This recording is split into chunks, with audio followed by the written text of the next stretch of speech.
One view I hold is that it is morally condemnable to derive enjoyment from the observation of suffering. More specifically, it could be said it is immoral to seek out suffering to observe for the sake of enjoyment derived from that suffering.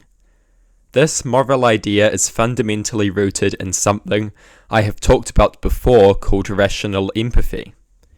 In the description you will find a link to a video I made on that subject, which lays out the basic moral groundwork of this video. This is a fairly complex moral idea I have been trying to flesh out for a while. I have debated people both in real life and online to flesh out my positions and adapt them to criticisms. Believe it or not, I come up with most of my best arguments and reasoning in the middle of debates, which is one of the reasons I recommend ideological and moral debate and discussion. I don't know how defensible this idea is. Perhaps someone could come up with an implication which would lead me to abandon it entirely. So far, however, no such implication has been exposed, despite the efforts of many, and this idea seems to be pretty strong. Implications have been exposed, but minor adjustments and some nuance have been enough to fairly address them. Rational empathy is fundamentally the idea that we ought to take into account the propensity of actions and systems to undermine or promote empathy and compassion when we consider them morally. Propagating empathy and compassion is important because an empathetic and compassionate society will better look out for our well-being, and because propagating these things inside of us leads to a meaningful and happy life of wholesome social interactions. A lack of these things leads to a worse society and a worse life. It is kind of funny because when I wrote the original script for this video, I was quite unsure about rational empathy as a form of moral analysis. Now, however, I am very confident in it, and it is central to my moral philosophy. There is undoubtedly more building on this idea that needs to be done, but I think it seems very promising, as a very useful form of moral analysis to determine the desirability and undesirability of both actions and systems. Anyways, back to the point of this video. I think that enjoying suffering carries with it a degree of immorality. The degree of immorality is directly tied to how much the observed suffering and the enjoyment derived from it corrodes the society's and the individual's capacity for empathy and compassion. I think enjoying suffering undermines empathy and compassion. I think this is bad, as empathy and compassion are things we should seek to propagate, as it is in the interests of all to live in an empathetic and compassionate society.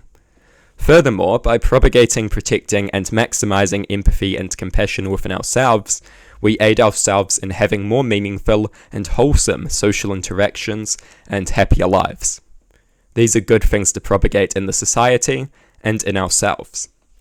On a societal and personal scale, it is in our interest to exist among empathetic and compassionate people, and acts that undermine empathy and compassion can be condemned when they do more bad than good through the undermining of these positive things in both others and ourselves. As well as taking into account the propensity of an act to undermine or damage empathy and compassion, we must consider acts which propagate these things. The negative utility associated with undermining empathy and compassion must be weighed with whatever positive utility any action or system may have, to determine its morality and decide on its desirability or undesirability. Morality is complex, and I don't think rational empathy is by any means the be-all and end-all of moral analysis. It is just one of the complex consequences which we have to consider when we think about the morality of an act. Normalization and reciprocity are also important things to consider. When I say enjoying suffering, I mean anything from watching child sex abuse material and snuff videos to having an unhealthy obsession with violent video games and movies. I do not speak in absolutes here. I simply think there is a social utility in morally condemning enjoying suffering as immoral, when we may conclude the harm caused by undermining empathy and compassion outweighs any positives involved. Do also note moral condemnation is not all or nothing. It comes in levels.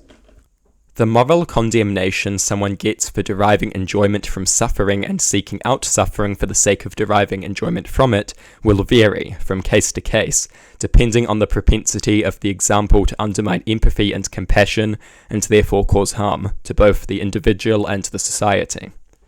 It could be anything from the moral condemnation someone should get for not saying thank you to the moral condemnation someone should get for murdering someone. In some cases, positives may exist which outweigh negatives to the point of removing the need for moral condemnation altogether. The positive utility derived may in some cases outweigh the negatives. Do also note that when I call these things morally condemnable or immoral, I am not calling for criminalization. In some cases that may well be justified, but in many we must find whatever solution serves the most utility itself. Government intervention may be needlessly authoritarian and more harmful than the crime itself. Social discouragement may be enough. To give a more specific example, I think it is generally morally wrong to watch live leak videos for fun. I think it is immoral because it undermines the individual's capacity for empathy and compassion, and desensitizes them to suffering, allowing them to tolerate watching others suffer more easily.